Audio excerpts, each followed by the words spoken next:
Picture this. I'm Millie, 36, female, a wife navigating a lonely life while my husband, Francis, serves in the military.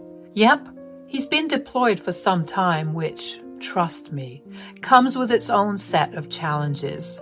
Military life isn't all glamorous reunions and tearful farewells. It's also about finding strength in the in-between moments. Now, I know Francis is a brave soul. He's got this quiet determination that I admire. And during one of his calls home, he asked for something unusual. He suggested that my relationship with his mom, Lily, needed a little TLC. What are you talking about? Well, you know how Mom's been since Dad passed away? She's been feeling pretty lonely, and honestly, so have I during this deployment. Yeah, I've noticed. It must be really tough for her. Exactly. And well, I was thinking, maybe you could both use each other's company a bit more, spend more time together. Francis, please. I know things have been a bit strained between you and Mom since, the wedding incident. The wine incident, you mean? Yeah, that was something. Let me give you a little backstory. Our beef goes way back to my wedding day. Imagine the stress of planning, coordinating, and trying to keep my cool and not look like a crazy person, even though I most certainly am. And just trying to relax a bit before I tie the knot. And then there's Lily, my dear mother-in-law. She's got a way of pushing my buttons, a skill she honed on that very day.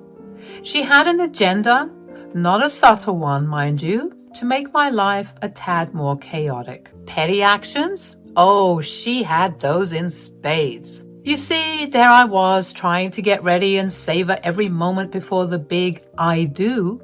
Lily, with a grin that could only be called devious, accidentally spilled red wine on my pristine white wedding dress. Red wine, folks, on a white dress. It was like a nightmare unfolding in slow motion. Of course, she claimed it was a mishap, saying she had butterfingers because her baby boy was growing up, but I knew better. That twinkle in her eyes said it all. She did it on purpose. From that moment, our relationship took a nosedive. It was like a layer of trust had been peeled away, revealing the tension simmering beneath the surface. Every encounter after that was laced with passive-aggressive comments and thinly veiled sarcasm. A friendly chat turned into a battlefield of snide remarks. It was exhausting, to say the least. So, naturally, I distanced myself from the hag. I wasn't interested in catching a case. But because of the love I had for Francis and the hurt he had in his voice, I relented. I mean, how couldn't I? I just felt so bad for him enduring all of that BS during his service, all of that hardcore training and sleepless nights. I knew that I at least owed it to him to try. Besides, it had been years after that, so I was hoping that Lily did some growing up.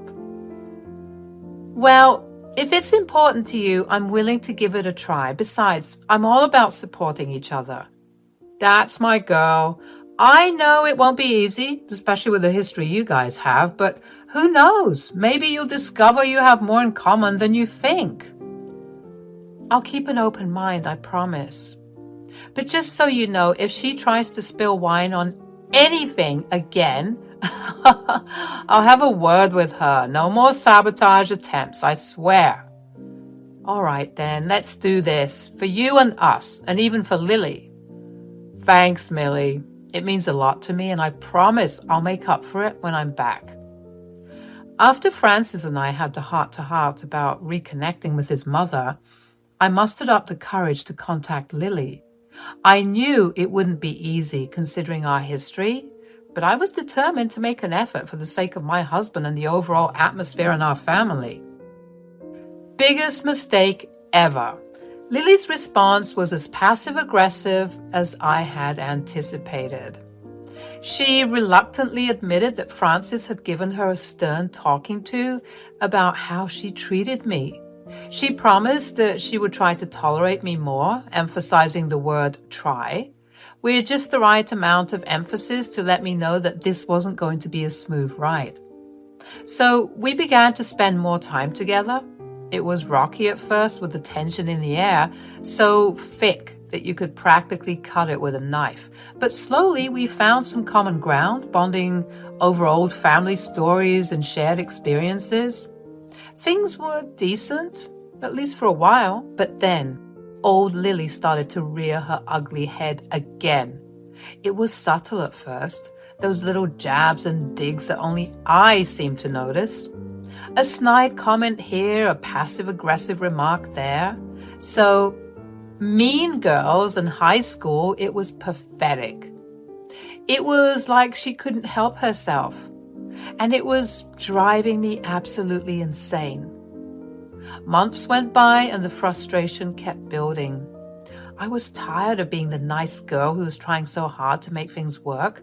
I had enough of the fake smiles and forced conversations.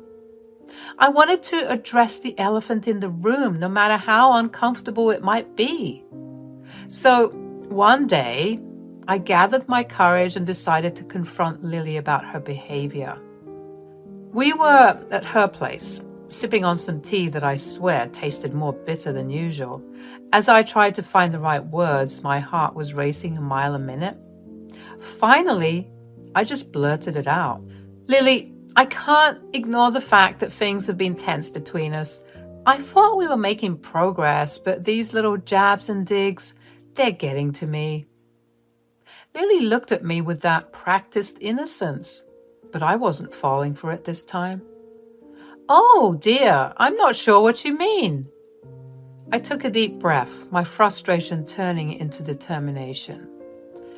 You know exactly what I mean, and honestly, I'm tired of playing nice. If we're going to make this work, we need to have an honest conversation. And that's when all hell broke loose. Our conversation escalated into a full-blown argument, each word more heated than the last. Our voices were raised, and I swear I could feel the tension in the room choking the air out of me. I'm not going to lie, I was half expecting my nosy neighbor to call the cops, thinking some sort of domestic dispute was happening. As the shouting continued, it hit me just how deep the resentment ran. This wasn't just about spilled wine on my wedding dress anymore. It was about years of misunderstandings, miscommunications, and a whole lot of pent-up anger. And in that moment, I realized that there was no going back to the way things were. Our argument eventually subsided, leaving the room feeling heavy with the weight of our words. I left Lily's place that day feeling drained, but strangely liberated. We had finally let it all out, and while it might not have been the most graceful or eloquent exchange, it was real. In the aftermath, I felt a mix of emotions, relief, sadness, and even a strange sort of clarity. It was clear to me that some wounds ran too deep to heal with just a few tea sessions and polite conversations. After that intense argument with Lily, I found myself sitting in my living room, the weight of everything that had transpired hanging heavily in the air. I was fed up, worn out from the constant tension and bickering. It was as if the walls of that big house were closing in on me, suffocating me with memories and unresolved issues. As the days went by, I couldn't shake off the feeling of loneliness that seemed to have taken residence in every corner of our rented home. Francis was still on duty, serving his deployment miles away, and the house felt emptier than ever. It was a stark reminder of how much I missed him and how far apart we were, and after fighting with my mother-in-law, I just felt extra lonely. I was sick of either being too far away from the people I loved or too close to the people I didn't. So the idea of moving began to take root in my mind.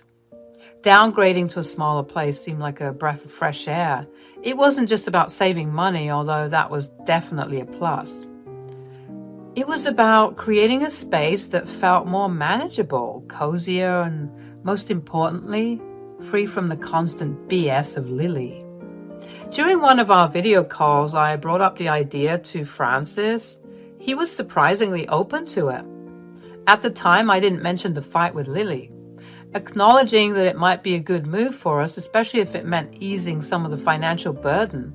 But then, in that way that only he could, he asked the question that I had been avoiding. Hey, babe. Yes? Part of me can't shake the idea that this also has something to do with a certain someone. Did you and my mom get at it again? Does she have anything to do with you wanting to move? I sighed, feeling a mix of frustration and relief that he had brought it up. Yeah, it's partly about her. I mean, I tried, Francis. I really did. But she's just so abrasive, you know? It's like every conversation with her is a battle, and I've had enough. Francis nodded sympathetically on the screen. I get it, Millie. You've done your best to bridge that gap, but if it's causing you this much stress, maybe it's time to prioritize your own well-being. I genuinely don't know why my mom hates you so much. I'll do what I can, but my hands are tied since I'm out here. But I love you, and I want to support you the best way I can. And if it means moving out, then so be it. And there it was, his unwavering support and understanding, just as I had come to expect from him. It wasn't about running away from the problem, but finding a solution that allowed us both to breathe a little easier. His words reassured me that it was okay to put myself first and to seek a healthier environment where I could thrive without constantly being on edge. As our conversation continued, I felt a renewed sense of determination.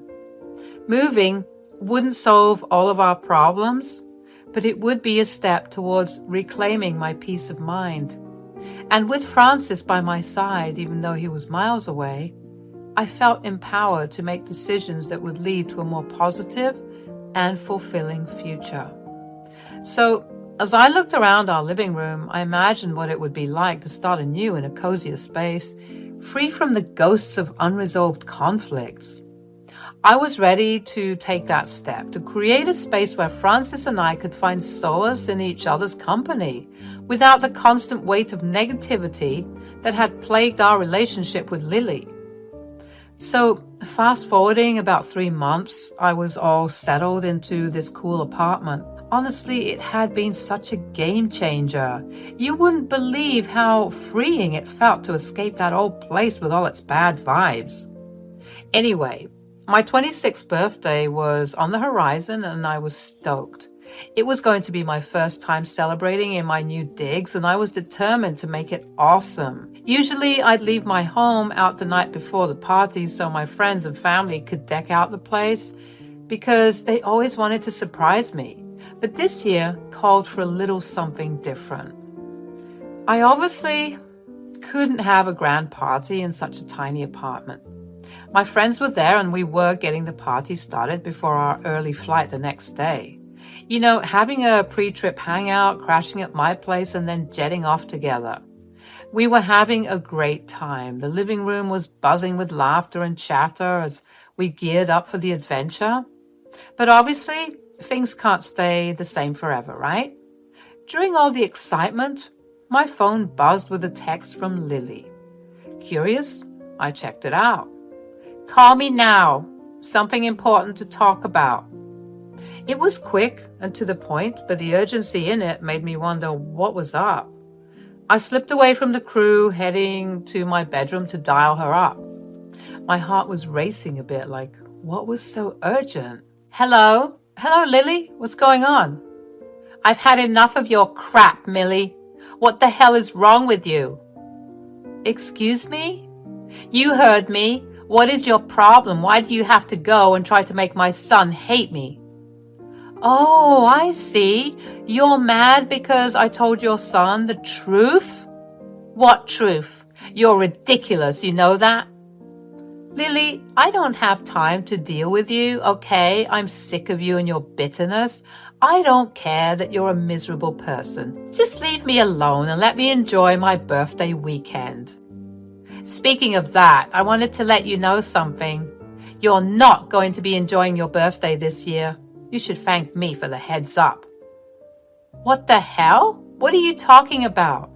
Well, I was feeling a bit bitter after not being invited this year, you see, so I took the liberty of contributing as best I could so that I could at least do something special for the birthday girl.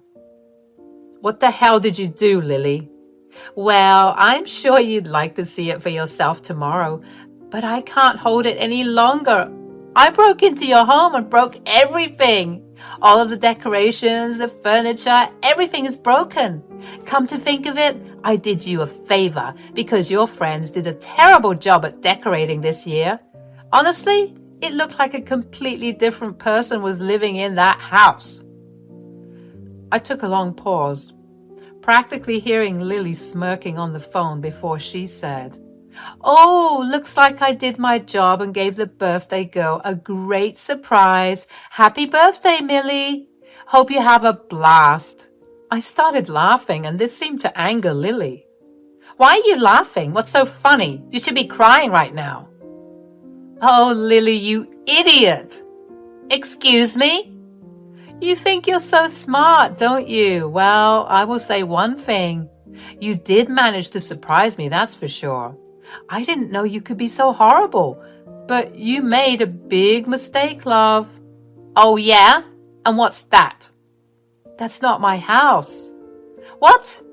Have you lost your mind or something?" "Nope. But you will once you realize whose house you just broke into and vandalized." So I spilled the beans to Lily about my move 3 months back. I guess it was kind of unexpected for her to hear that I had decided to pack up and leave. The old house was history, and in its place was this new sheriff who had rolled into town.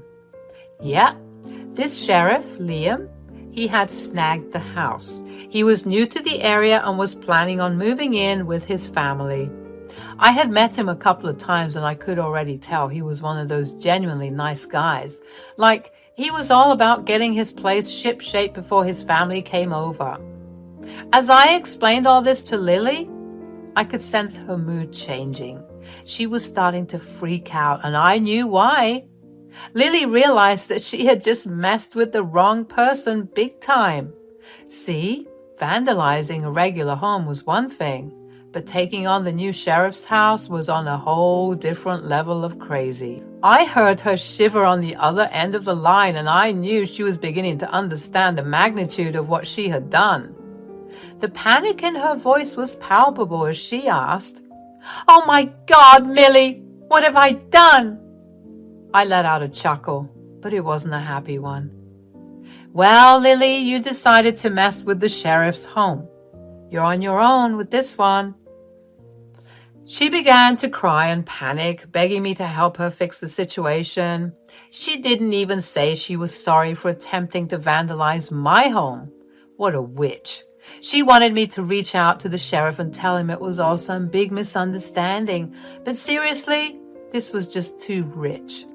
Lily was reaping what she had sown, and I wasn't about to bail her out. I had to hold back a laugh as she sobbed over the phone, saying her life was ruined. I wasn't feeling bad for her, not in the slightest. She had played these games for years, and now she was facing the consequences. It was kind of poetic justice, if you ask me. "Millie, please, please help me. Oh God, I'm gonna go to jail." I just shook my head even though she couldn't see it. "Sorry, Lily, you got yourself into this mess, and I suggest you figure your way out. I won't be part of it. I will say you've made my night, though. This is the best birthday present I could ask for." I ended the call and let out a sigh of relief. Finally, I was done with Lily and her drama. It was time to move forward and live my life without her constant negativity dragging me down. As I glanced around my cozy new apartment, I knew I had made the right choice in leaving that old place behind. The next day was the start of my vacation with my friends. We were ready for some fun and adventure, and I was determined to leave Lily's mess far behind me. As my friends and I jetted off, I ignored all of her calls. I had made up my mind that I was done with her and her toxicity. I managed to finally get a hold of my husband, Francis, while we were on a break. I told him everything that had gone down with Lily. He was understandably upset with his mother for her ridiculous behavior. It was like she had finally pushed it too far, and he was glad that she was finally getting a taste of what she had been dishing out.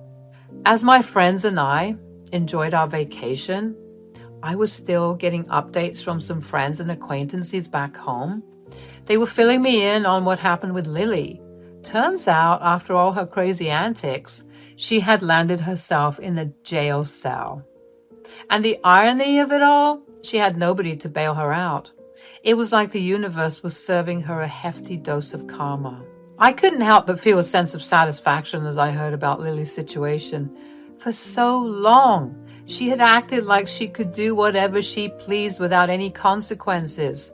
But now, she was facing the music all on her own. She had burned so many bridges and pushed away everyone who might have been willing to help her. While I was basking in the sun with my friends, Lily was stuck in a jail cell with nobody to turn to. It was like a weight had been lifted off my shoulders, knowing that I was free from her toxic influence. I was no longer going to be dragged down by her manipulations and hurtful actions. As my vacation came to an end, I returned home feeling refreshed and renewed.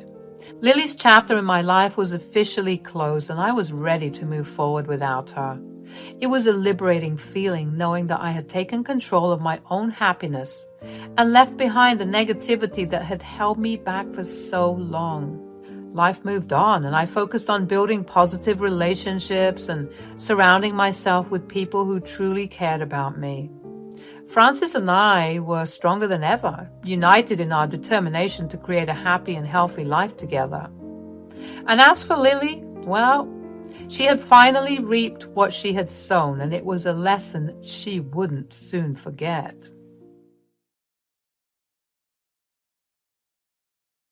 Hello guys, my name's Jill. I'm a widow who was unlucky enough to lose the love of her life at a very young age. My husband was truly my soulmate and my best friend. After he passed from a sudden illness, I heavily relied on my family for emotional support. My mom and dad were of great help, but my brother Kurt wasn't. Kurt was more interested in the fact that I had inherited $1 million estate from my husband. He was a rich man and left me with a lot of money. I also worked from home and got a decent salary. All in all, I was pretty well off, but that didn't matter to me.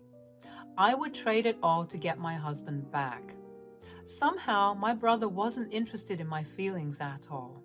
Kurt had a stepdaughter, Nina, from his wife, Betty. They married 2 years ago, and Betty had been living with them. Kurt and Betty used to pester me to take over some of Nina's responsibilities. They said, "Jill, your husband did leave you with a lot of money. Any ideas on what you want to do with it?" "I am least interested in thinking about the money or estate, Betty. For now, I'm trying hard to recover from my husband's death." "Yeah, I understand that, but it sure is a lot of money. You don't even have kids. You should be using it on someone important." "What do you mean, Betty? And why are you so concerned about my money?" "Relax, Jill. I was just having a discussion. You know, you have some family members who could really use some help. Nina has taken a liking to you. You should maybe spend some more time with her." "Yeah, since you don't have a child of your own, it will help you experience a little bit of motherhood. You'll be a great aunt to Nina. Think about it. Why don't I drop her off at your place when you're free?" I was really surprised by what Kurt and Betty were trying to tell me. Even our parents were ashamed of them. They scolded Kurt and Betty for making such weird plans. To be honest, I was extremely mad at my brother for thinking about taking advantage of me when I was still dealing with my husband's death. Plus, I didn't even know Nina that well for them to assume I would take her responsibility. Days passed, but Kurt and Betty never stopped trying to put Nina's responsibility on me.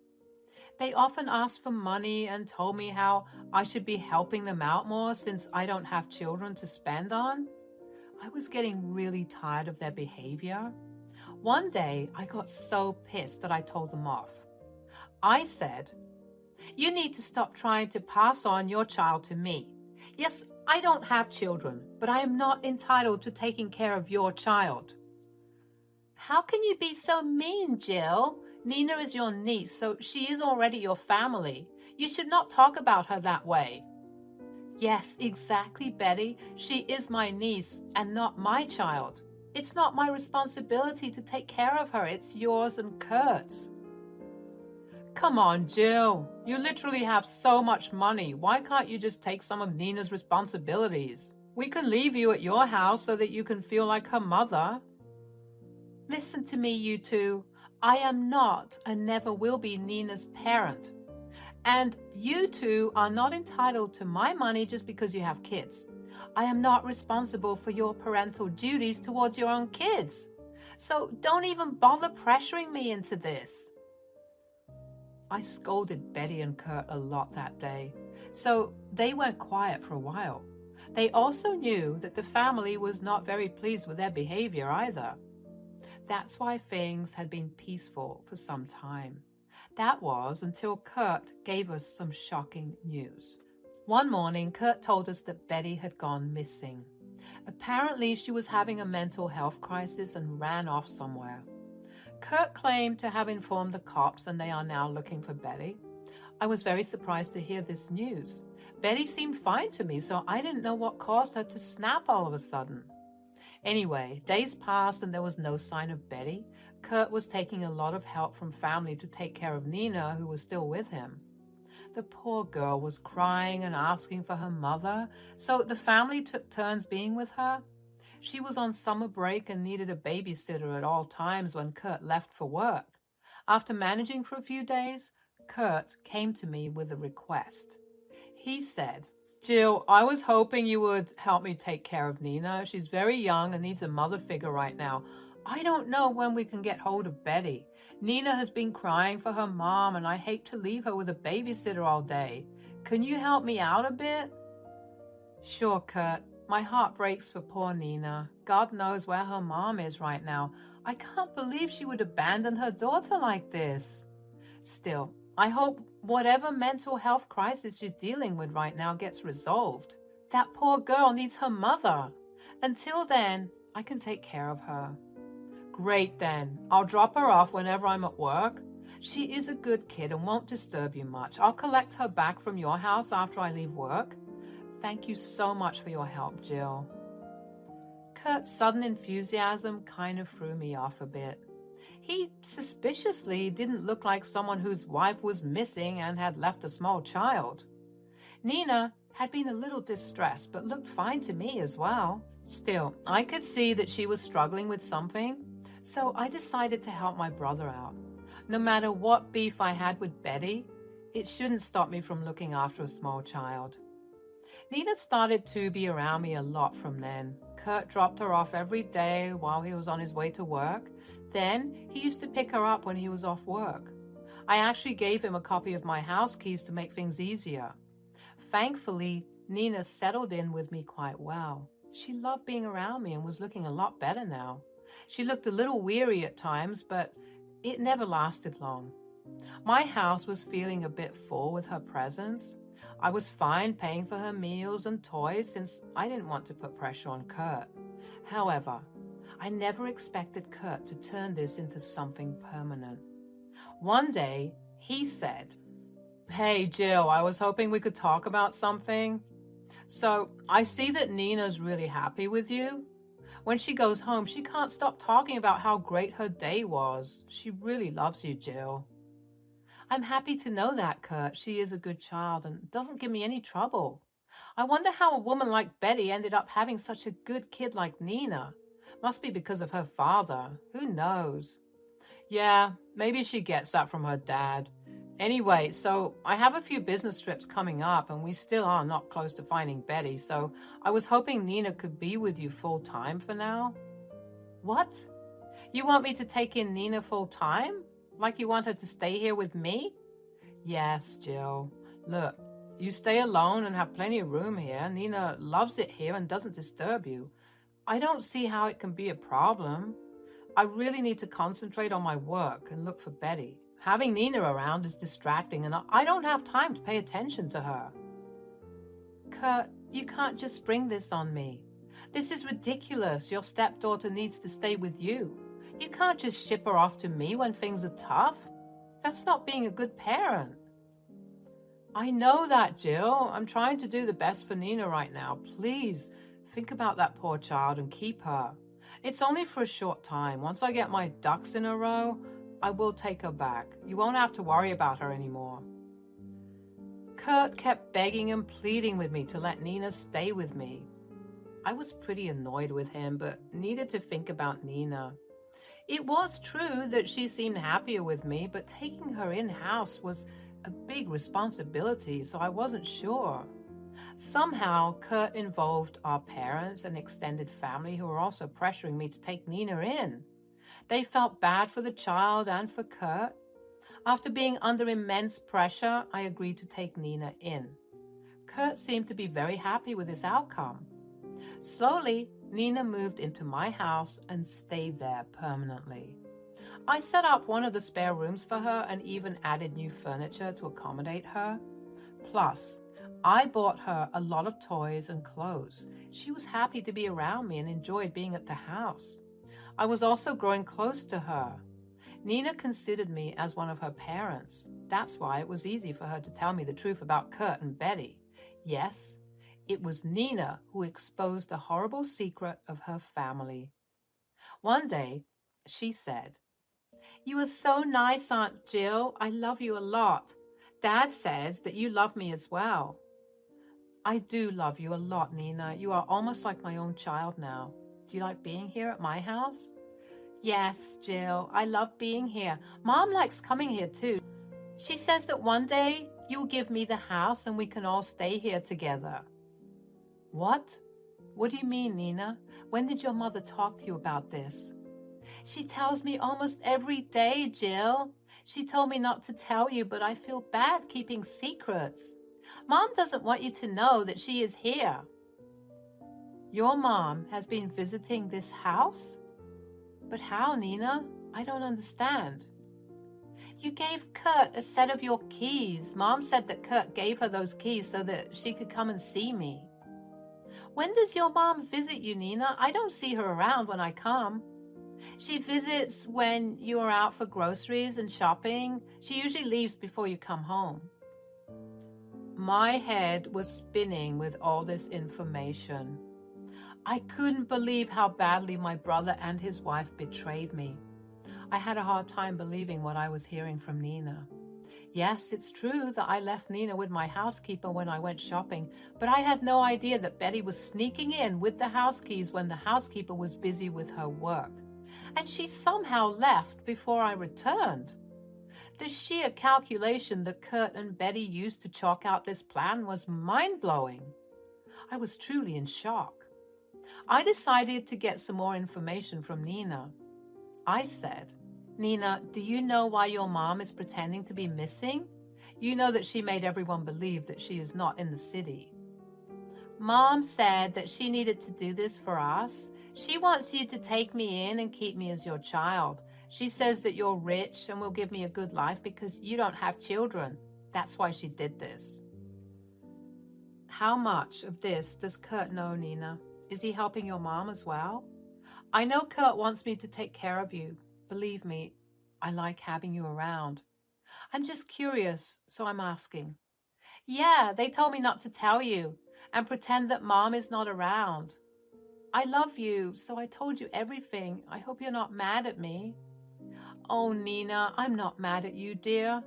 Thank you so much for sharing your secrets with me. It was very exciting to hear this. I wanted to get Kurt and beat the shit out of him. I felt used and manipulated. Those two imbeciles were using me to get my money. They played with my emotions and used their freaking child for their schemes. I was fuming. I didn't know Kurt and Betty could be so greedy that they would go this far. They lied to the entire family to make Nina my heir. They were pathetic and disgusting as parents. I didn't even want to call Kurt my brother anymore. But first, I needed to catch them red-handed. I informed my housekeeper about what was going on and told her to keep an eye on everything. She was embarrassed by the fact that someone had been sneaking in behind her back. I assured her that I wasn't mad because my freaking brother was the one who gave Betty the key. Together, along with Nina, we made a plan. I was going to end this game once and for all. The next day, I decided to go on a shopping trip. I left the house in a good mood and went off in my car. Then, I made 2 circles around the neighborhood before hopping right back into the house. My housekeeper gave me the green signal, and I marched inside straight into Nina's room. She was alone playing with her toys. I looked at her and raised my eyebrows. She nodded at me and pointed straight to the closet. I went to her closet and opened the door with a very serious face. Lo and behold, I found my dear sister-in-law, Betty, sitting inside the small space. As soon as she saw me, she turned as white as a ghost. I dragged her out and said, "So, are you going to tell me what you were doing in my house and hiding in my closet?" I was just visiting my daughter." Well, who exactly gave you permission to enter my house? I don't remember ever giving you a set of my house keys. And weren't you supposed to be missing? I got it from Kurt. I was missing Nina. I just came back today. I was desperate to see my daughter, so I came here without your permission. Ah, so you suddenly came back today. Pray tell me why Nina has been telling me that you visited her every time I left the house. Do you have a good answer to that? She's a child and doesn't know what she's saying. You shouldn't believe her words. She is a child. That's why she told me the truth. You tried to recruit your child in your evil plans of enjoying my money. You should be ashamed of yourself, Betty. You should have thought twice before trespassing into my house. You know that I can get you arrested, right?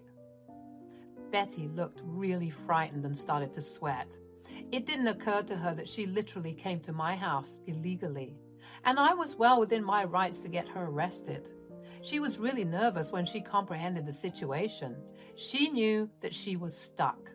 I told the housekeeper to take Nina to my room so that Betty couldn't use her as a blackmail tool. She was stuck with me for good. She said, "Jill, there's no need to get the police involved. I swear I just returned today. I just wanted to see Nina, so I begged Kurt for the keys." Is that so, Betty? Then why is Kurt saying that he still hasn't heard from you? Stop trying to twist the story, Betty. I know well enough that you and Kurt made up this plan to manipulate me. Your daughter has told me everything. Jill, you have to understand, I only had her best interest in mind. I was a poor and desperate mother who wanted her daughter to have a good life. Is that why you've been telling Nina about you all living in my house? Your daughter's a good kid, Betty. She knows that what you did was wrong. So she told me everything. You thought you could take advantage of me by using your child. Well, you are wrong. Now, I will show you what happens to people who mess with me. As soon as I said this, I could already hear the sirens in the distance. Yes, I called the cops on Betty the moment I walked in through my door. She entered my house without my permission. I was going to teach her a nice lesson. She tried to run, but I caught her and kept her in place. The cops came and took my statement. Then they arrested her. I also graciously informed them about the whole situation, which absolutely shocked them. Needless to say, they contacted CPS to have them look into the case. Since her mom was now in jail, Nina's dad would get full custody of her now. As for my brother, karma was knocking at his door too. After the cops took Betty away, I went straight to my parents. From there, we called Kurt and told him to come over. By the time he arrived, he already knew that his grand plan had been discovered. He looked embarrassed and refused to meet our eyes. I said, "Do you have anything to say for yourself, Kurt? Don't bother lying because we are way past that now. I know the truth just as well as you do." "I'm sorry, Jill. I really did what was best for Nina. I knew that you had the means to give her a luxurious life.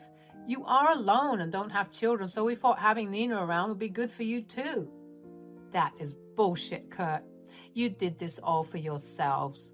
Nina would be the happiest around her parents. Instead of working hard and providing for Nina, you decided to dump her on me instead. You didn't care if I was alone. You only cared about who my heir would be. So you used that poor child to trap me.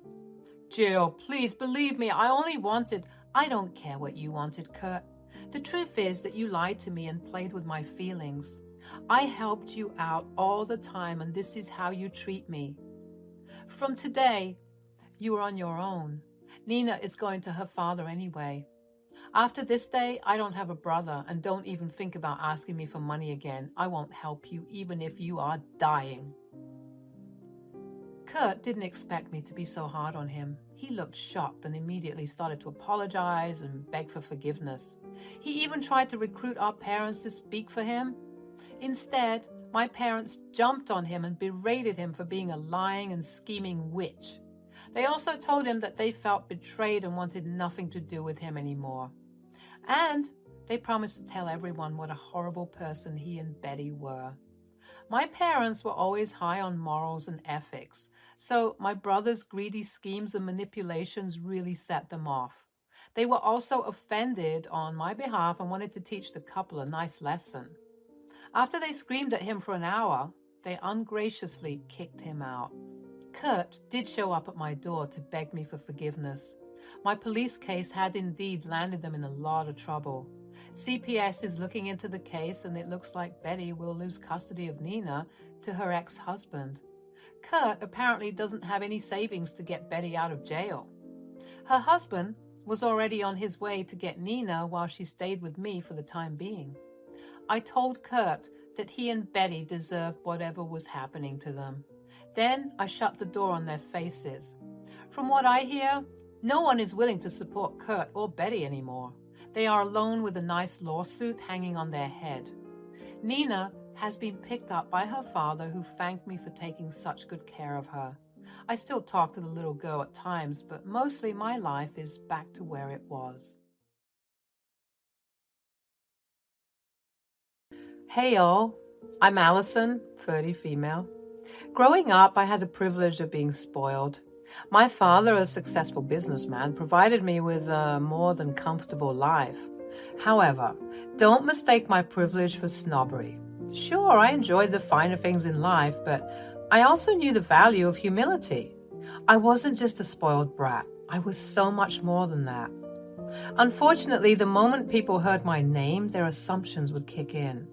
They would turn away, assuming that I was just another entitled rich kid.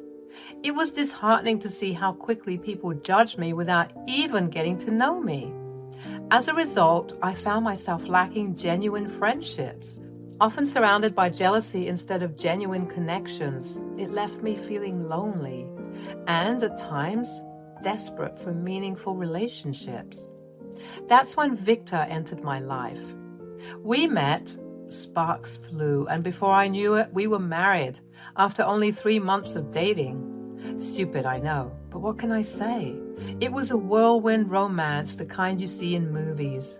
For the first time, I experienced what it truly meant to be in love, and I held on to it with all my might. Victor was my anchor, my partner in crime, and my rock in this unpredictable world. But, as they say, life is never smooth sailing. Along with my newfound happiness came the complexities of navigating family dynamics. You see, Victor's parents, Asher and Jenny, were not exactly thrilled with our relationship. They had reservations about me, their assumptions fueled by the stereotypes associated with my background. I understood their concerns, their desire to protect their son from potential heartache or manipulation or the negatives that come with living a super lavish lifestyle. But it pained me to see their judgment without truly getting to know who I was as a person. I yearned for their acceptance and tried my best to prove that I was more than just a spoiled girl. Something changed the trajectory of my life forever, and it all started on this particular day, months after Victor and I tied the knot. Jenny, Victor's mother, called me out of the blue. It was a sunny afternoon, and I was caught off guard by her unusually chipper tone. You know, the kind of tone that makes your heart skip a beat because you know something unexpected is coming your way. Jenny began by exchanging pleasantries, and then she dropped the bombshell.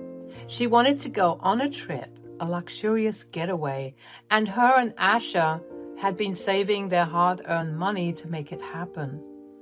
I could sense the anticipation in their voice, the excitement of something extraordinary on the horizon. In an attempt to please Jenny and finally get in her good graces, I blurted out without much thought, "Oh, don't worry about money. I'll take care of everything." Seriously? You do that? Of course, you're my family and I want you to fully enjoy your trip without worrying about expenses. I couldn't possibly let you do that, sweetie. It's too much. Nonsense. It's all on me. I love you and I want all of us to have a good time. Now, tell me about the details of the trip. Jenny's joy was palpable. She was really happy knowing that I was willing to shoulder the financial burden. I thought that this gesture would let her know that I cared and that I wanted to help in any way I could, and she seemed to be really appreciative. Since you're footing the bill, we needn't worry about anything else. Asher and I will plan the itinerary, so don't worry about the nitty-gritty, all right? All right, Jenny, I'm so excited. We cut the call and proceeded to go on about our days respectively. The week leading up to the trip was filled with excitement and anticipation. Victor and I gushed about everything we'd get to do.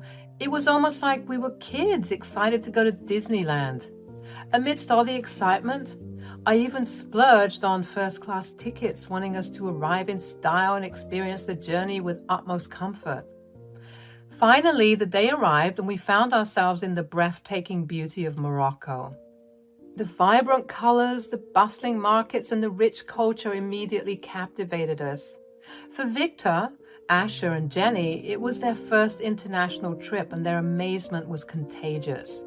Even though I had been to Morocco before, I couldn't help but fall in love with the place all over again. Being the one with previous experience in Morocco, I took on the role of a tour guide eager to show them the best spots and immerse them in the local culture. We have to explore the Djemma El Fna Square in Marrakesh. It's so beautiful. And don't even get me started on the cuisine. At first, everything seemed great. Victor, Asher, and Jenny seemed appreciative of my efforts, and we were having a wonderful time. However, things took a turn when we arrived at the luxurious 5-star hotel that Jenny had planned and booked. We arrived at the beautiful Stardust Hotel. As I started unpacking in the hotel room, Asher suddenly said I should stop. Confused, I asked him what was up. "Ali, you won't be staying with us in this fancy hotel. We've got a different place for you." I was taken aback, trying to wrap my head around what he was saying. I thought he was joking, so I laughed it off and continued, but Victor, my husband, approached me and tightened his grip on my arm, silently telling me to hold on a minute. I looked to Jenny for an explanation. Jenny, with a smirk on her face, chimed in. "Oh, Ali, this 5-star hotel is just for us. We found a motel online where you'll be staying."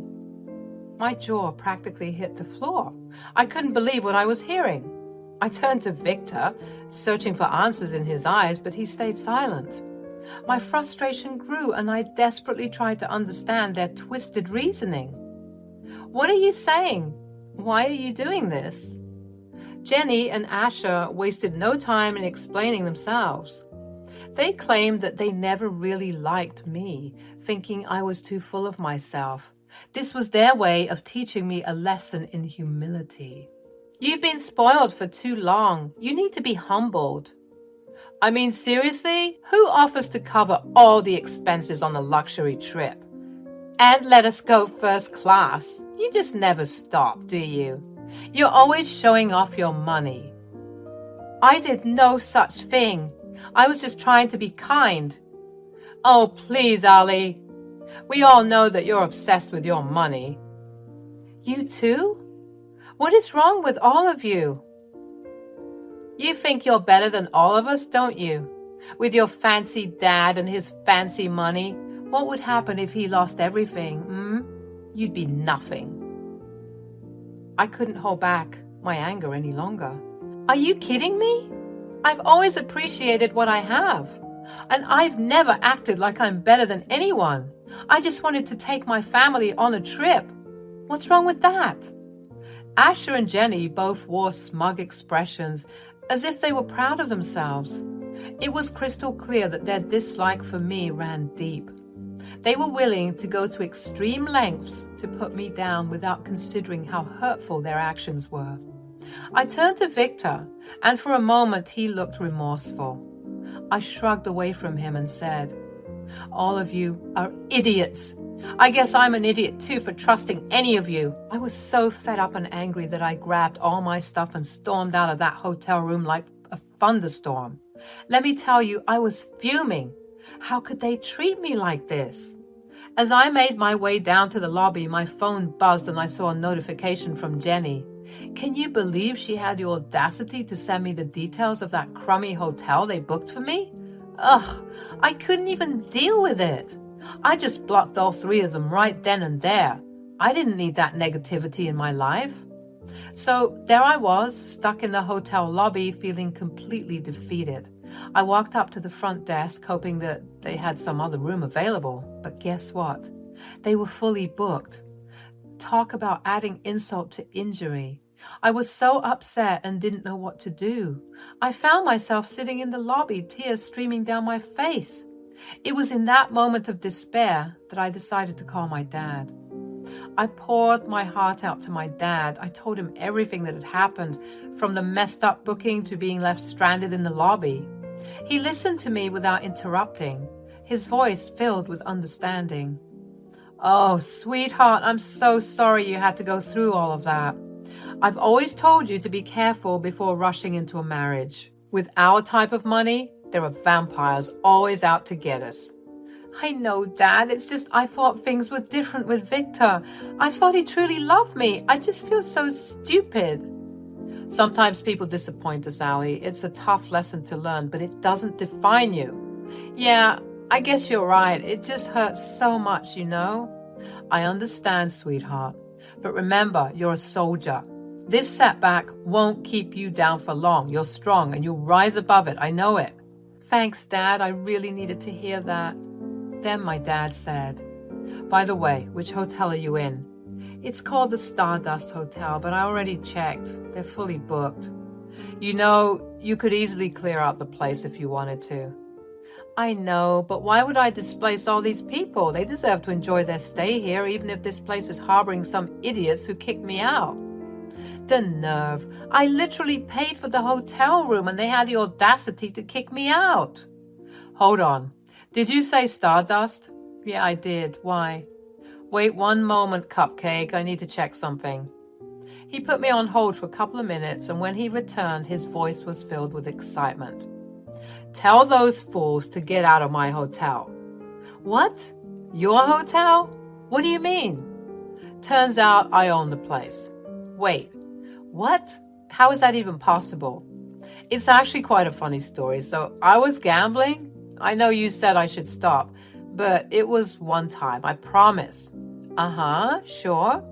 Anyways, the lads and I were gambling and my friend was sloppy drunk, completely wasted. He ended up betting on his hotel.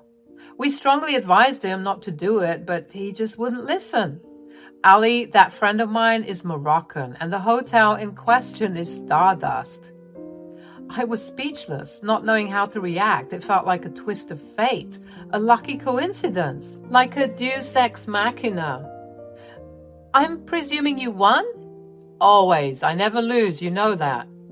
I could practically hear him smirking through the phone. I don't know what to say. That's completely insane. I forgot to check up with him about transferring ownership. This game happened about a month ago, but I called him up when I put you on hold. You're insane. No wonder people think we're snobby. Well, that's just how the game works. Now go and kick those buffoons out of my hotel. Thanks, Dad. Don't mention it, sweetheart. You can stay in the luxury you deserve. Enjoy your time in Morocco and take a picture of their faces when you tell them the truth. I couldn't thank my dad enough for his support and this unexpected turn of events. It felt like a ray of hope amidst the darkness. As I hung up the phone, a sense of resilience and determination filled me. I was ready to make the most of my time in Morocco, knowing that I had my dad's love and support and the opportunity to turn this challenging situation into a remarkable experience. I stormed back to the hotel room where Jenny, Victor, and Asher were staying. My anger fueled my determination as I knocked on the door, demanding their attention. Victor opened the door, surprised to see me, but I didn't give him a chance to speak. "I'm coming in whether you like it or not." I barged into the room and Jenny immediately started screaming. "What do you think you're doing here? Didn't we already kick you out? Look, boy, she thinks that she can just waltz in here like she owns the place." Actually, I kind of do." "Get a load of this. Are you so spoiled that you think any luxurious thing belongs to you? What did I tell you guys? I was right all along. If you don't get out of here, I'll just have to call security." Imagine that the daughter of a billionaire is escorted out of the premises by security. How embarrassing. "Actually, Jenny, you won't be needing to call security. Jenny, they're already here." At that moment, the security guards who had accompanied me made their way inside. They began tossing out everyone's belongings, scattering them in the hallway. Asher, confused and alarmed, said, "What the heck is going on here?" It was the perfect moment to reveal the trump card I had. "Well, it turns out my dad happens to own this hotel, so you can all say goodbye to your luxurious stay because I don't appreciate the plan you had to get me." What? That's impossible." When you live the type of lifestyle I do, these sorts of things aren't too outlandish. "You're gonna pay for this, kid." "I already did pay for this. Don't think I get any special passes. I'm a paying customer and I paid for this room." "Ali, please." "Oh, now you want to crawl back. I'm afraid it's too little too late." "Allison, please. We don't know anything about Morocco. Where are we going to go?" "Unfortunately, that's none of my business." "Oh, hey, maybe you could stay in that motel that you got for me. I don't think that single bed will fit all three of you, though. Maybe two of you could sleep on the floor." "You're a monster." "Asher, it's all of you who are the monsters. You treated me like crap, and you thought I'd let you get away with it? You're even dumber than you look." "Ali, I'm so sorry." "Me too, Victor. I'm so sorry that I trusted you guys. Anyways, enjoy your stay in Morocco, or don't. I don't care. And Victor, I'll need those divorce papers signed ASAP once I send them to you. I can't stand the thought of still being related to any of you in any way after what you did to me today." Jenny sobbed uncontrollably and Asher tried to resist shouting at the guards, but he was no match for the bulky security team who swiftly restrained him and escorted them out of the room. As they were being led away, Asher couldn't resist making a snide remark about me being a spoiled brat. My anger boiled over, and without thinking, I spat in his face. "You know what, Asher? You can all go to hell." Jenny, Victor, and Asher were embarrassingly thrown out of the hotel, their faces filled with humiliation as they were escorted by security. A couple of hours had gone by and they were stranded on the side of the road as they desperately Googled hotels that could accommodate them. They tried to reach out to me, probably realizing the gravity of their actions, but since I had blocked their contacts, they resorted to sending me desperate emails, revealing their failed attempts at finding available hotels. I read their emails, but I had no interest in engaging with their apologies or pleas for forgiveness. I called my dad to update him on the situation. "Dad, you won't believe what I'm seeing right now. I can spot Jenny, Victor, and Asher from my window. They look so lost and helpless. I think they've been looking for a hotel for some time now. I'm surprised that it's taken them this long." "Well, my dear, about that." "Oh, God. Dad, what did you do?" "I've taken matters into my own hands. I made a few calls and called in some favors. Their names are blacklisted, making it nearly impossible for them to even secure a reservation at a decent hotel. Dad, that seems a bit extreme, don't you think? They've already faced the consequences of their actions. Extreme? Maybe.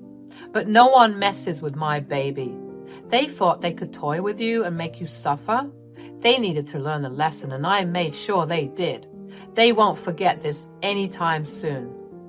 I appreciate your protectiveness, Dad, but I hope you didn't go too far. I don't want them to suffer endlessly. Don't worry, sweetheart. They'll get the message loud and clear. Sometimes people need a taste of their own medicine to understand the impact of their actions. Trust me, it's for the best. Well, I can't deny that it feels good to see them in such a predicament, but let's hope they learn from this and change their ways. I don't want this to define them forever. Let's hope they reflect on their behavior and make some positive changes. In the meantime, enjoy your well-deserved peace and solitude. Thanks, Dad. You're the best. Always, my love. Remember, you're strong, resilient, and deserving of happiness. Don't let anyone bring you down. As fate would have it, Jenny, Victor, and Asher found themselves back at the same dingy motel they had originally booked for me. Can you imagine the irony? All their scheming, and they ended up experiencing firsthand the discomfort they had intended for me. It must have been a bitter pill for them to swallow, and I couldn't help but feel a sense of satisfaction. I was alone in that big hotel suite that we were supposed to share. It was kind of weird, to be honest. On one hand, I felt this incredible sense of freedom, like I could do whatever I wanted. But on the other hand, it was also a bit lonely. Sitting there in this fancy room, I couldn't help but think about how everything had unfolded and how I ended up here all by myself. As the days passed in that fancy hotel suite, I couldn't help but still feel a bit lonely. But you know what? It was way better to be lonely than to be surrounded by fake people and their toxic energy. I had this moment of clarity where I realized that I deserved better.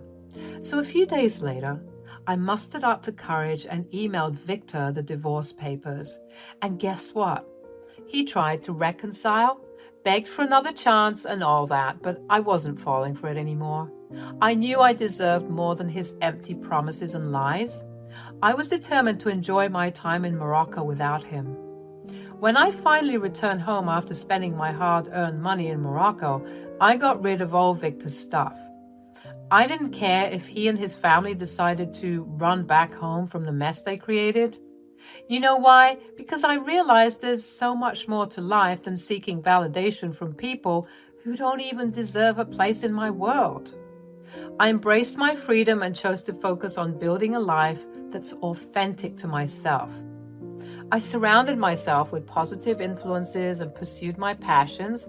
I learned to let go of toxic relationships and value myself. Each day, I felt stronger and more empowered. The scars from the past started to heal, and I discovered a newfound love for myself. I learned that true happiness comes from within, not from seeking validation from others. Morocco taught me valuable lessons, and I held onto them as I moved forward in life. With determination and a smile on my face, I took the next steps towards my happiness. I left behind the toxicity and embraced a future filled with self-love and authenticity. Hello, guys. My name's Sky and my husband is Tyson. Not using fake names because we are neither famous nor rich. We are pretty middle-class people living in a fairly populated suburb near a city. Anyway, today I will tell you about my crazy mother-in-law, Jill. Let me just start by saying this.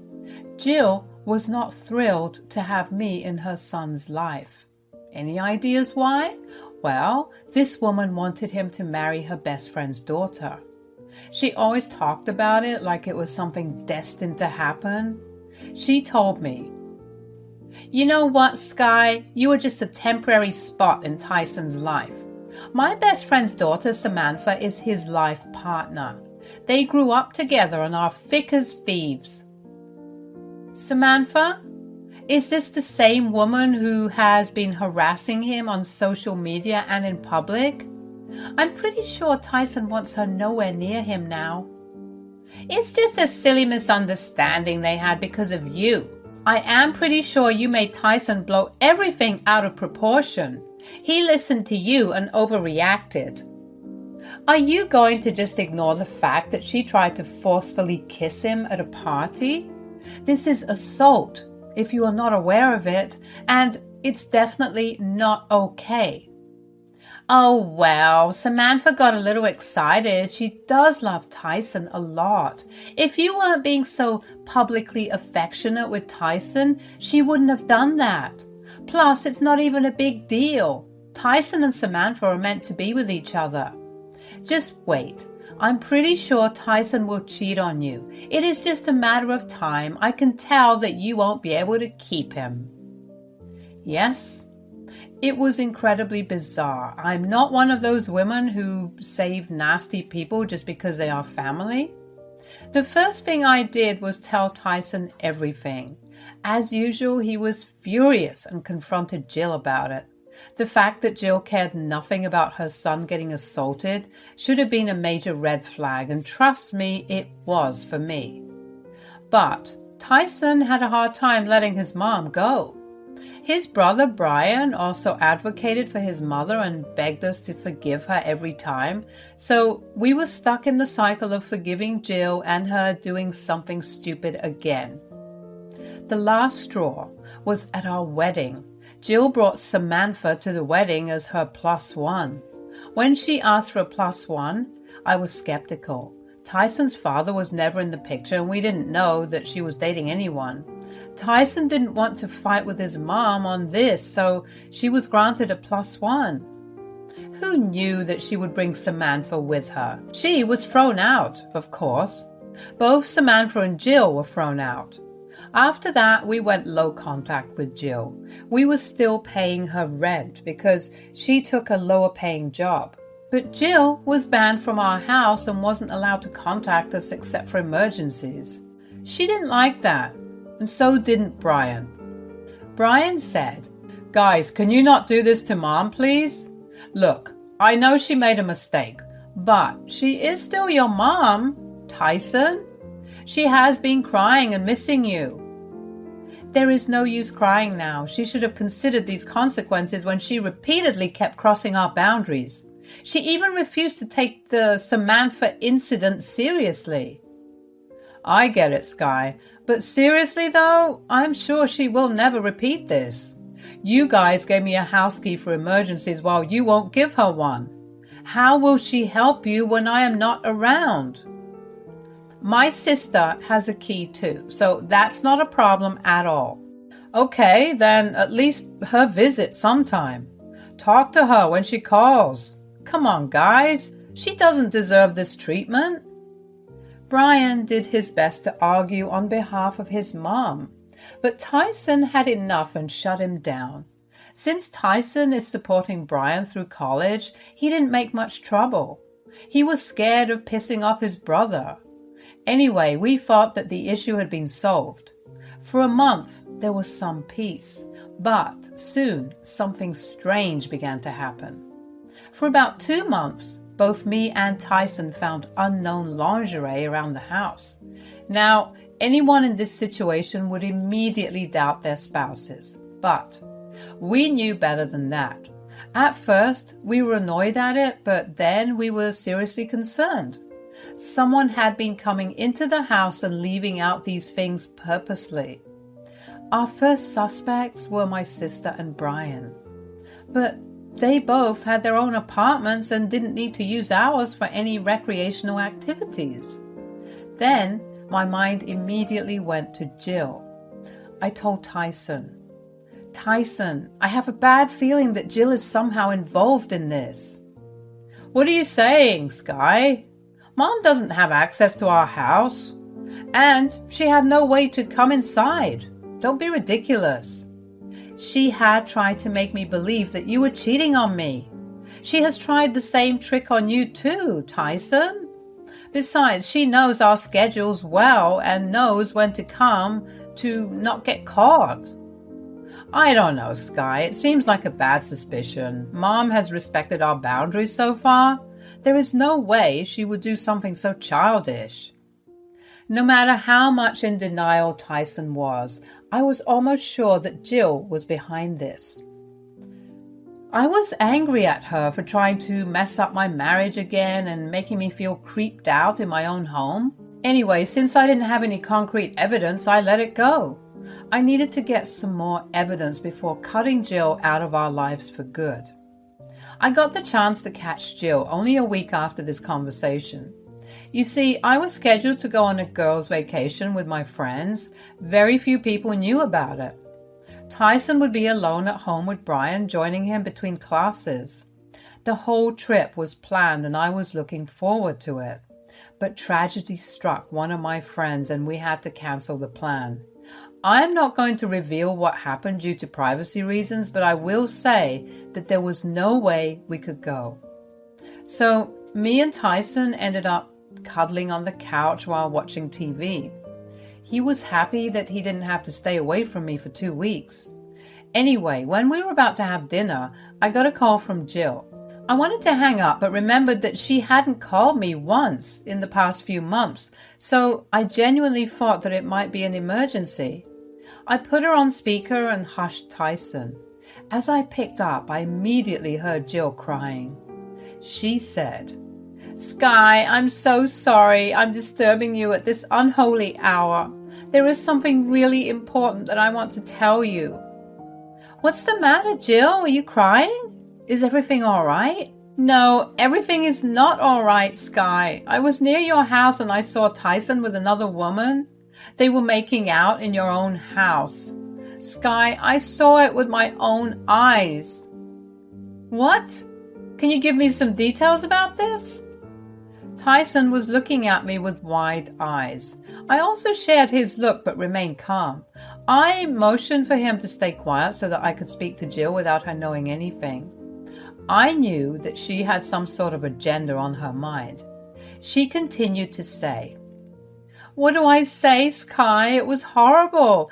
I don't think I can tell you what they were doing. It's embarrassing and disgusting. Thank God I walked away before I could see more. Oh my God, I'm so disgusted. You should divorce him, you know." "I don't know, Jill. I have a hard time digesting this information. I don't think Tyson will ever cheat on me like that. Are you sure you saw him with someone else?" "Yes, I'm sure, Sky. I saw it with my very own eyes. I walked off immediately before they could spot me. You need to get your head out of the clouds, Sky. I always told you my son would cheat on you." Gone were her tears and sadness from discovering her son cheating on his wife. Instead, she now sounded smug about everything. She was convinced that Tyson cheated on me because I wasn't capable of keeping him happy. I immediately knew that Jill hadn't called me to warn me of the situation. She had called me to gloat about what she found. No matter how hard she tried to sound concerned for me, her real motive spilled out in a minute.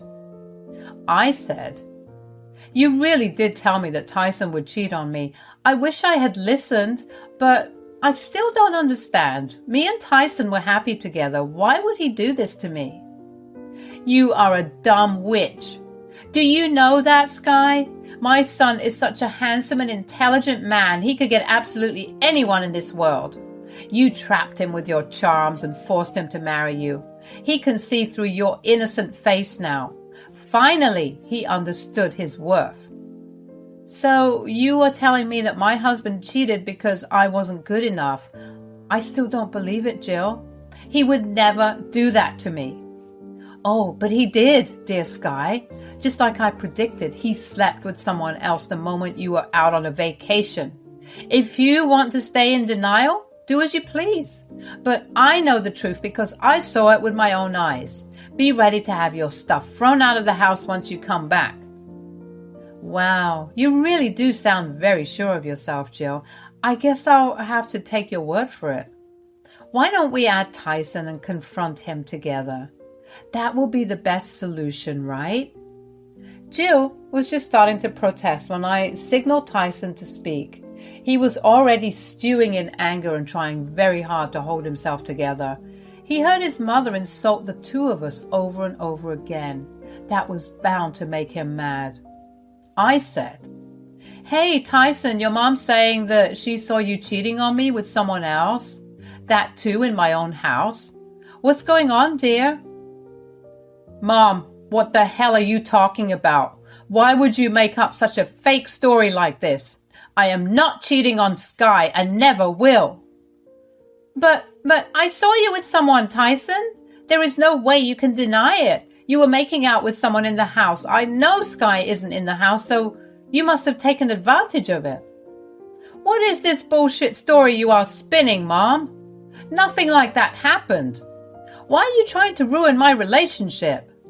Son, why are you getting mad at me? I'm on your side. I always knew you would get tired of Sky.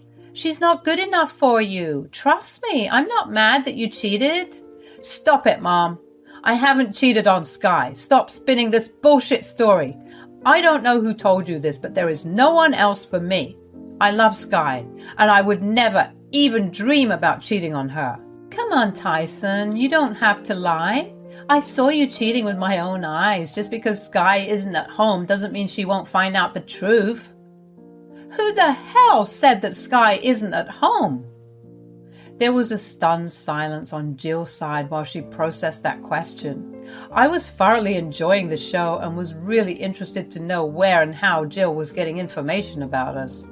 We were close to cracking this case and I could feel my heart swell with anticipation. I said, "That is a question to ask Tyson. So, Jill, how did you know that I would be out of town? I'm sure Tyson didn't tell you. We barely talk to you anymore, Jill. How did you know?" That's not important, Sky. Who cares about how I know? You should be more concerned about your marriage than me. Who knows? My son might come to his senses and leave you. He's already banging someone else as soon as you leave for a vacation. Now, here is the catch, Jill. I never went on that vacation. Yes, I was supposed to leave today, but one of my friends had a tragedy, so we canceled the trip altogether. What? You didn't leave for vacation? But I saw... Yes, Jill, you saw Tyson cheating on me with someone else. But there is one important detail, Jill. You said that you saw this with your own eyes. Pray tell me, what were you doing at the house? That's right. You were not supposed to know about the vacation and you were not supposed to come into the house. How did you do that, Mom? Where did you get the keys? Answer me. There was another round of stunned silence on Jill's end. At this moment, Jill knew that she had messed up. We had caught her doing something shady and she had nowhere to escape. She didn't know what to say and remained silent for a few seconds before mumbling something and hanging up on us. She got scared and didn't want to say anything that could land her in further trouble. Tyson was extremely furious and finally started to see that we needed to cut off Jill from our lives. But a question remained. Tyson said, "God, I can't believe this. So, Mom had been coming to our house regularly? You were telling the truth." The things that were happening in the house made it seem obvious. I knew that it had to be her. She may not have been talking to us, but she sure does know a lot. I've been thinking about the same thing, Sky. How the hell did she get a copy of our key? This is insane. I have a hunch, Tyson. I believe it was Brian who gave her the key. Look, Brian always told us that we were being cruel to his mother, so we know for a fact that he doesn't agree with us. That's not possible. He will never betray me. He has some issues towards you, but I doubt he would go this far. Think about it, Tyson. He's the only one in the family who knew about my vacation. And the only one outside my friend circle who didn't know that the plan had been cancelled. Suddenly it all starts to sound right. Tyson looked distressed for a while and was straight up in denial. But slowly details added up and it became evident that Brian was feeding Jill info about us. Also, he was one of the few people who had access to our house keys. After we talked about this issue, we went starlight to the apartment where Brian was staying, and guess who we found there? Yes, Jill dear was there with a panicked look on her face. Tyson looked even more furious than before. I said, well, looks like my hunch was right, Tyson. It was Brian who had been meddling in our business. What? What are you talking about? My mom can be here whenever she pleases. Also, I don't need your permission to talk to her. No, we never told you not to talk to Mom. But we told you not to share information about us with Mom. You crossed our boundaries and did just that. And you gave her a copy of our house keys, didn't you? Brian looked concerned at what we said. He might be an adult, but boy, he does get pretty scared of his older brother. He kept looking at his mom, who was looking at her feet and not talking.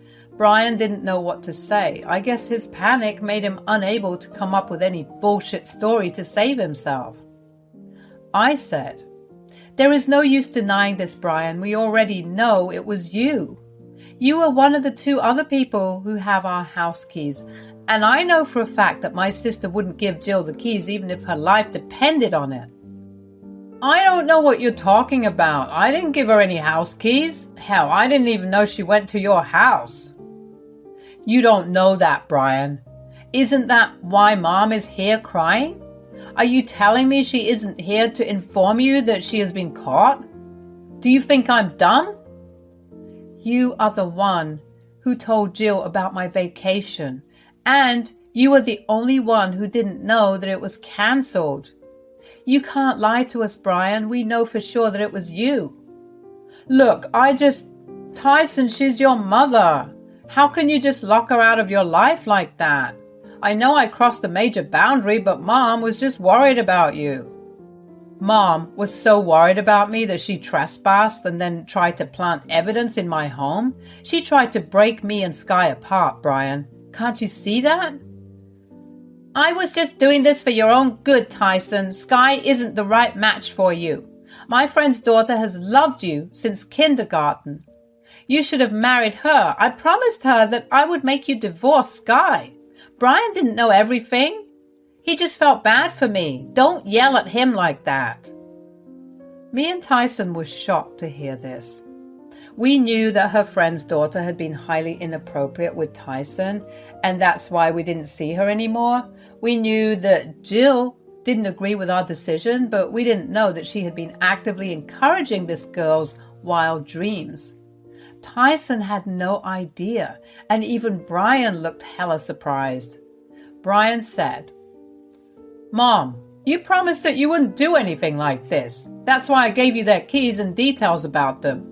You promised that you wouldn't try to break them up. We talked about this, Mom." I know what's best for Tyson. I don't want to hear anything else. Sky is a shit woman and won't be able to keep Tyson for long. I bet she's using him for money and will divorce him after a few years. I'm trying to save my son from ruin. Don't you dare talk about my wife like that. You didn't do anything for me or my happiness. You did this because you have a messed up dream of seeing me marry your best friend's daughter. You care nothing about me or my feelings. Hell, you trespassed into my house and invaded my privacy, Mom. I don't think I will ever forgive you for that. It's time me and Sky go low contact with you. No, Tyson, what are you saying? I'm your mother. You can't just do this to me. We already dealt with this low contact nonsense. Let's not escalate things and make it worse. You are the only one escalating things and making it worse, Mom.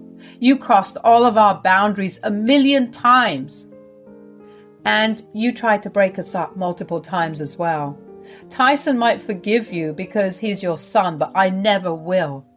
That also applies to you too, Brian. No matter what your reasons, you shouldn't have betrayed us in the first place. There, my wife had said it, guys. Since she wants nothing to do with you two anymore, I don't either. Consider all your financial privileges gone. Mom, I'm not paying your rent. Brian, your college fees are on you, and so is the accommodation. I don't reward people for bad behavior. My decision is final. After hearing this, both Brian and Jill started to beg and plead with us for forgiveness. They made promises about being better and finally treating our boundaries with respect. I guess it was a little too late for that. With some more rounds of shouting and berating on all sides, Tyson told Jill never to contact him again. We were also changing locks and setting up security cameras for good measure. We threatened Jill with a cease and desist letter if she does anything stupid. She kept crying and begging for forgiveness from Tyson while occasionally calling me names. Brian just stood there with his head down. He was finally understanding the gravity of the situation. Now, that wraps up what happened on that fateful day. So, do you want to know what happened afterward? Well, Jill got arrested, of course. Turns out she really wasn't interested in taking us seriously at all. We changed the locks and installed security cameras the next day. That night she came pounding on our door crying and screaming. Something about how I can't separate her from her son. Anyway, she threw my precious potted lilies at the door and we promptly called the police. She kicked and screamed about how she deserved to be in the house that belonged to her son and how I was holding her grown-ass man hostage in his own house. The police ignored her lame lies and took her back to the station. We couldn't file a restraining order with the limited evidence, but we are trying our best. My sweet husband had brought me brand new lilies to make up for the lost ones. With that out of the way, here's what happened when Jill realized that her son really wasn't giving her any money at all. Brian realized that quickly and took up 2 jobs to support himself. He was actually remorseful about what he did, so there is some hope of salvaging our relationship. But Jill went mad when Tyson didn't send her money. She did work, but not enough to stay in an apartment. Right now, the most she can afford is a trailer. Anyway, she doesn't learn her lesson and comes banging on our door again. This time she discarded the pots and threw Tyson's armchair at the door. How creative, right? The police were not thrilled and we finally got a restraining order in place. We don't know the whereabouts of Jill anymore since she finally realized what a waste of money it would be to hire a lawyer or make bail. So she is keeping away for now. Me and Tyson have joined couples counseling and are working to strengthen our marriage a bit more. We have been discussing talking to Brian again, but we are on the fence about it. I don't know what the future holds, but I sure do enjoy the peace right now. Hey everyone, I'm Imogen and I'm 29 years old. So a while back I went through a divorce from my abusive husband Trevor. I was stuck in a really toxic marriage, and sometimes you need a nudge from someone to break free from such situations. Surprisingly, that nudge came from none other than my mother-in-law, Kiki. Trevor and I had an unexpected start at the Cheesecake Factory. It was funny because we share the same birthday and we both happened to be celebrating there. Trevor had this charming look with long, slicked back hair and an adorable face. My friends pushed me to go talk to him and get his number, so I did. That's how we started chatting. Trevor, well, he was a man of few words. Quite the mystery, you know.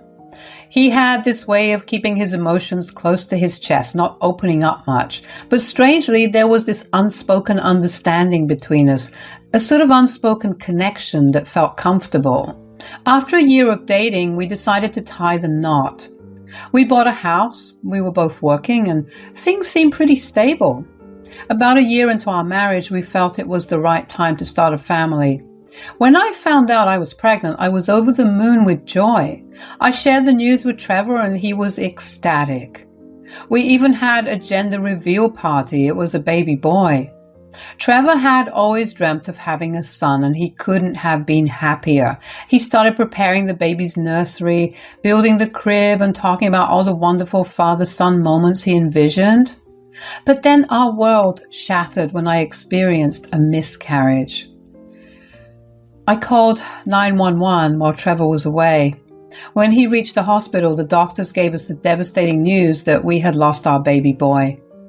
It hit us both hard, especially Trevor. We supported each other through the tough times, and a year later we decided to try again. I became pregnant once more, and it was another baby boy. 5 months into the pregnancy, history repeated itself with another miscarriage. Trevor, who had built up so much hope, was heartbroken for the second time. I battled depression, unable to get out of bed, but Trevor didn't seem to notice. He was lost in his own grief, and it created a distance between us. He started sleeping in the guest room, and our communication had gone down the drains. I figured he needed space and time to heal, so I gave him that. However, a month after my second miscarriage, Trevor lost his job. I still remember the day he came home after that. I heard the sound of breaking glass and immediately rushed into Trevor's room, only to find a shattered plant pot. "What happened? Are you okay, Trevor?"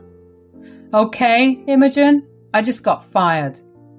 "I'm so sorry, baby, but sometimes life is not fair, honey. You'll find another job. You've got a strong skill set." "Baby? You were calling me baby and offering support as if everything is just fine between us?" "Trevor, we're going through a rough patch, that's all. It will pass." "No, Imogen, it won't. Since the day I married you, it has been like everything in my life has gone wrong." "What do you mean?" "I don't know if you want to hear this, but it feels like this marriage is cursed. 2 miscarriages, losing my job of 4 years. It's like the universe doesn't want us to build a family or move forward. I'm just so tired." "Trevor, that is not true. We love each other, and we entered this marriage together. Every marriage has its ups and downs. Don't worry, I have my job, and I'll take care of everything until you find a new one. Just leave me alone, okay? Get out of my room." It was the most we had talked about in the last few months. Hearing Trevor call our marriage cursed felt like a stab in the heart. But I understood he was overwhelmed. Maybe it was my love for him that made me empathetic. Losing 2 babies and his job had hit him hard. It was like a never-ending string of bad luck. I decided to give him some space. The next day, I headed to work without asking Trevor about his plans for the day or if he was going to stay home. When I returned, Trevor was on the couch, an almost empty 6-pack of beer beside him. I tried to talk to him, asking how he was feeling, but all I got was silence. I pressed him to answer, and he said, "I'm okay. I'm going to go to sleep now." That's all I got from him. It had been almost a week since Trevor lost his job. Each day when I left for work, he was planted on the couch, glued to the TV, and when I returned, the scene remained unchanged except for the growing pile of empty alcohol bottles. I couldn't help but worry about him. One evening, unable to ignore my concern any longer, I finally talked to him. "Hi there, how you feeling? Did you manage to have lunch?" "Yeah, I ordered some Chinese takeout." "Good choice. Actually, I wanted to discuss something with you. I understand it's been tough and you're going through a lot. However, I'm concerned about the amount you're drinking, Trevor." "I'll decide what I have to do. Just because you're the one bringing in the money doesn't mean you can dictate everything in this house." "Honey, that's not what I meant. I've been thinking, given everything we've been through, perhaps we could consider therapy, either as a couple or individually. Whatever you're comfortable with. I've been struggling too." "Can you stop making yourself out to be the only victim here? I lost those babies too, you know. I need some air. I'm heading out." I found myself trapped in a cycle of difficult conversations with Trevor. No matter how hard I tried to be empathetic and understanding, he continued to shut me out, invalidating my feelings. It was a struggle and I didn't know what to do. Trevor wasn't ready to accept the help I wanted to provide. Instead, he often said hurtful things, making me feel like it was my fault for our problems. It was all too much to bear and I felt lost. But then, one day, my phone rang, and it was my mother-in-law's name, Kiki. "Hi, Imogen." "Hey, Mom. It has been a while. How are you?" "Yes, dear, it has been long. I called you regarding my son, by the way." "Oh, yeah. He must have told you about the job." "Yes, he did. He also told me how you were stopping him from spending money on himself." "What?" Well, Trevor tells me everything. Imogen, can you please stop creating a toxic environment for him at home? He has already been through a lot. Toxic? You must be kidding me. Well, Trevor told me how you don't talk to him. Asked him to sleep in another room, and you've been making your own rules since he lost the job. Bullying him for it and not talking to him. You are an adult, Imogen. Behave like one. You are his wife. Be supportive. He told you all these lies, Kiki? Really? You have got it all so wrong. Trevor is at home drinking all day. He is the one who decided to move out of our bedroom, and I even offered to take him to therapy, but he just doesn't want to. Imogen, don't call Trevor an alcoholic. He barely drinks. I know. That's why I was so concerned about him. I don't know what happened to him. Imogen, you are not taking care of my son. Do I have to lecture you on marriage now? I wish he would just leave you. Poor kid. I can't believe you're saying this. Why don't you trust me? Trevor's never been like that. I wish I was there to take care of him. You know what? Why don't you come over for a week? Check up on your son yourself and see how he's doing. Maybe that's not a bad idea. Trevor will be glad to see some positivity in the house. Sure, whatever you say. I was furious with Trevor for lying to his mom about me when he was the one keeping his issues to himself. At this point, anger was my predominant emotion. Kiki came over to our place, and just as I anticipated, Trevor wasn't thrilled about it. On the morning of Kiki's arrival, Trevor left the house and spent the day with his friends. While he was away, Kiki took over the kitchen and started preparing his favorite meal for him. I doubt you've been feeding my son well. Well, I made him breakfast and dinner. I don't get what's wrong with him. Why did he leave just as I came? My son, I'm just so sickened by the thought that he can't spend a minute in this house because of you. Kiki, are we really doing this again? These are facts, Imogen. I don't know what you're doing wrong. Are you not giving him enough attention? Is this about the baby? I just think this whole marriage was a blunder. You don't have the right to pass judgment on my marriage.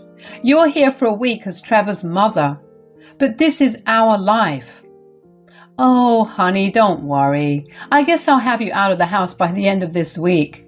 My son needs someone to open his eyes. Kiki was super sure her son was right. I decided not to argue anymore. I thought she'd figure it out eventually, so that night, Trevor did not come home for dinner, and Kiki called him a bunch of times, but he finally picked up and yelled that he would be late. When Trevor got back home, Kiki tried to cheer him up by telling him she had cooked his beloved crab cakes. Trevor was not in the mood for food, though. Kiki, being the persistent type, pushed him a bit. He stormed into the kitchen and dumped the crab cakes she had made into the trash. Then he spotted a fresh batch of brownies on the counter and tossed them out as well. I knew Trevor wasn't in the best frame of mind, but I couldn't help but speak. If you didn't want to eat, you could have been polite. I don't care about stupid crab cakes and brownies, okay? She was preparing those for you all evening from scratch. Also, food in the trash? Are you serious? If you care so much about the brownies, why don't you pick them up from the trash and eat them? The next day, I left for work, wanting to steer clear of their mother-son drama. When I got back, it was clear there had been some tension between them, but I didn't bother asking. When I was home and not at work, Trevor acted like a rebellious teenager, disrespecting both me and his mom. He would say hurtful things about Kiki's character and his dad leaving, and I felt bad for Kiki, even though she thought I was the problem. One morning when I woke up, Trevor and Kiki were fighting.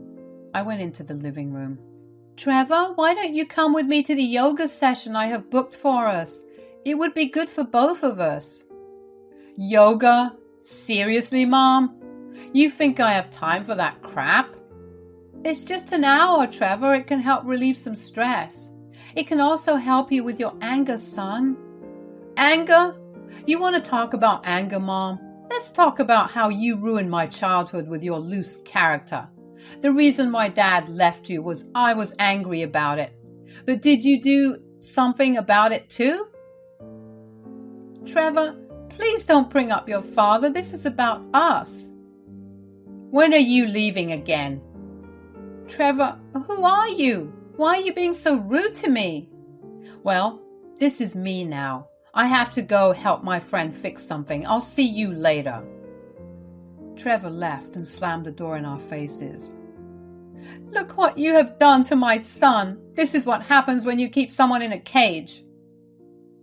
Can't you see what's really going on? I've had enough of both of you. First, Trevor won't talk to me for some inexplicable reason, and now you're laying all the blame on me, assuming you've got everything figured out. I'm off to work. When I got back from work, things were a total mess. Kiki had her bags packed, and both Trevor and Kiki were there.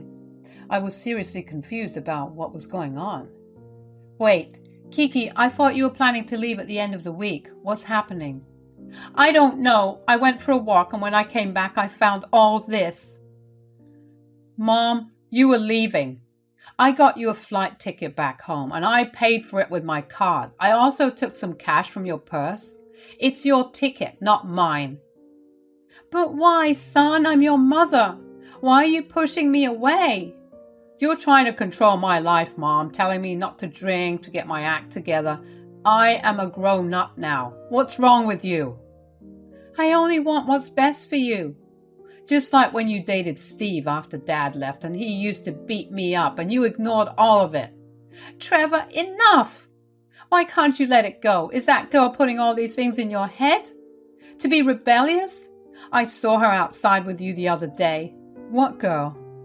Shut up, Mom. Why do you have to open that stupid mouth of yours all the time? Trevor grabbed an empty beer bottle within reach and tried to aim it at Kiki. She managed to dodge it, but she hurt her hand and her finger was bleeding a bit. I couldn't stay silent any longer seeing another woman in distress like that. Trevor, that's enough. She's your mom. Get out and don't come back until I tell you to. Stay wherever you want to, but don't come here. I was really baffled by what had just gone down. It was all still sinking in. And there was Kiki shedding tears. I grabbed a glass of water for her and wiped her wound clean. Then I got her seated. My mind was buzzing with questions that needed answers. Trevor never mentioned anything about his mom's boyfriend, Steve, or her past relationships. It was like he kept a lot hidden from me. I knew Kiki had been through a divorce, but she never talked about any of her boyfriends. And this mystery girl she mentioned. I had this gut feeling that the answers I was about to get wouldn't be easy to swallow. Please forgive me, Imogen. I'm sorry I treated you this way, especially knowing what's been going on. Well, Kiki, I need the truth now. What's happening? To begin with, Trevor has been cheating on you. What? With who?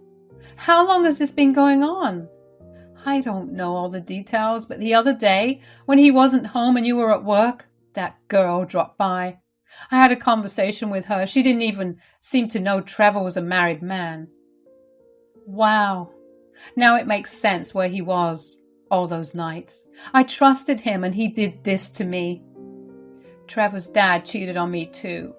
I blame myself for the way Trevor is now. I had some abusive boyfriends and I neglected Trevor when he needed me. What's done is done. You did neglect Trevor. But that's no excuse for what he's doing now. You've seen the way he behaves lately, and what he did today was way out of line. I'm not making excuses for Trevor. I can't even recognize him anymore. He needs help. He's becoming the person he once feared. He has become a monster. From one woman to another, Imogen, I'm begging you to leave him. He's abused you and cheated on you, and now he's out there ruining his own life. You have a future ahead of you. I'm so sorry for my son. You should talk with him.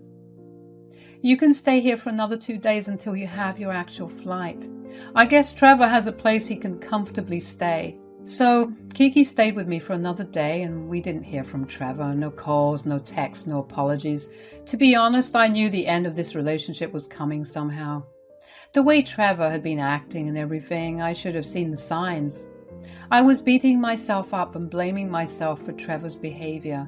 I thought the reason for my not being able to give him children led to all this. When Kiki left, I thought about things for a couple of days before reaching out to Trevor. I knew my life would significantly change. I was my own sense of strength. I talked to my parents and I was close with them, but this would have absolutely broken their hearts.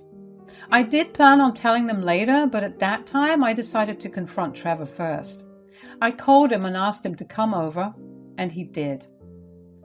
Kiki told me everything, Trevor. You've been cheating on me despite all we've been through. Instead of being there for each other, you pushed me away and mistreated me. Imogen, I'm not scared of you. Your attitude, that's exactly what I mean. And with the incident with your mom, you need some help, Trevor. Whatever. You've changed so much. You used to be quiet, but this anger, where's it coming from? I wanted to start a family and you couldn't give me that. I lost my job. It's like you're bringing bad luck and then you blame me for being angry? Honestly, I don't want to be with you anymore, Trevor. You're not the person I fell for. So, you're leaving me? That's right. Who's going to handle groceries and other essentials? I don't have a job. I can't even pay for gas. I can't take care of stuff right now. You're such a man-child. Seriously?